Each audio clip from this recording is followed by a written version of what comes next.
اور یہ نفس ایسا مکار ہے کہ اس کا مکر شیطان سے بھی زیادہ.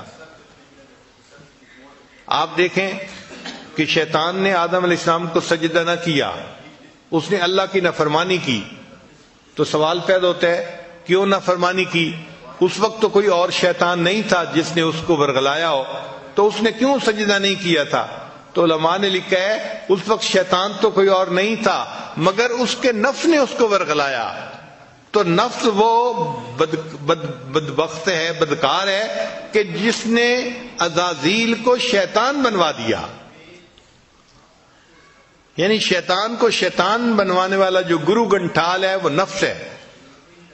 تو نفس جو ہے یہ زیادہ بڑا دشمن ہوا. اب انسان کو گناہ کا جو خیال آتا ہے نا، کئی مرتبہ شیطان کی طرف سے آتا ہے، کئی مرتبہ نفس کی طرف سے آتا ہے. تو سالک کو پتہ نہیں چلتا کہ یہ کدھر سے جو ہے وہ میسج آ رہا ہے، کون میسج بھیج رہا ہے گناہ کا. تو ہمارے بزرگوں نے اس کو کھول دیا. وہ فرماتے ہیں کہ جب گناہ کا کوئی خیال آئے اور بار بار اسی گناہ کا تقاضا ہوتا رہے کہ یہی گناہ کرنا ہے، تو سمجھ لو کہ یہ نفس کی طرف سے ہے. کیونکہ نفس کی مثال ضدی بچے کی طرف سے ہے.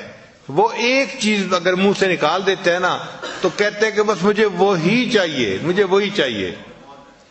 تو نفس بھی اسی طرح ہے کہ ایک مرتبہ جو خیال آ گیا گناہ کا، یہ بار بار اسی خیال کے اوپر وہی خیال دل میں لاتا رہتا ہے.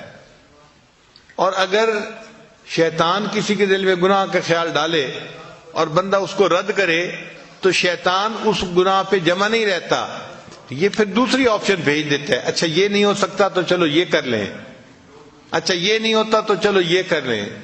دوسری آپشن، تیسری آپشن، چوتھی آپشن. مقصد اس کا یہ ہے کہ کہیں نہ کہیں گناہ کی تشکیل ہو جائے اس کی.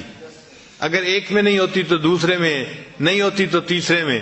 تو اگر آپ کے ذہن میں گناہ کا خیال آئے اور آپ اس کو روکیں اور روکنے پر گناہ کی آپشن نئی سے نئی آتی رہے تو آپ سمجھ جائیں کہ یہ میسج شیطان بدبخت بھیج رہا ہے.